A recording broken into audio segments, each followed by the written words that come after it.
ఇప్పటికీ కూడా అత్యంత గౌరవం సంపాదించుకున్న వ్యక్తి చంద్రబాబు నాయుడు గారు.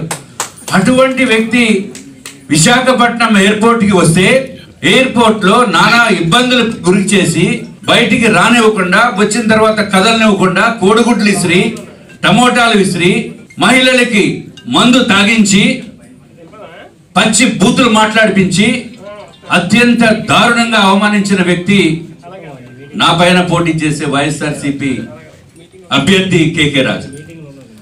ఇటువంటి వ్యక్తి మళ్ళీ చంద్రబాబు నాయుడు గారు ఎయిర్పోర్ట్ లోపలికి వెళ్ళిపోయిన తర్వాత సంబరాలు చేసుకుంటూ ఊరేగించారు అక్కడ ఆయన్ని. అంటే మన విశాఖపట్నంలో ఎంత అరాచకత్వం వస్తుందనేది ఒకసారి అందరూ కూడా తెలుగుదేశం పార్టీ వారు అందరూ కూడా ఆలోచించవలసిన అవసరం ఉంది.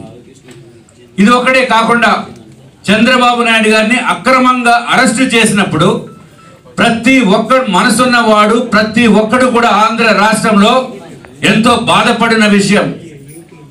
ప్రతి ఒక్క మహిళ కూడా కంటతడి పెట్టిన రోజు ఆ రోజు ఈ కేకే రాజు బయట సంబరాలు చేసుకున్నాడు. పెట్టేపులు పేల్చి, టపాసులు పేల్చి సంబరాలు చేసుకున్న వ్యక్తి ఈ కేకే రాజు. అట్లాగే పవన్ కళ్యాణ్ గారు నిస్వార్థంతో రాజకీయాల్లోకి వచ్చి ప్రజలకి సేవ చేయాలి అనే ఉద్దేశంతో ఆయన వచ్చిన వ్యక్తి.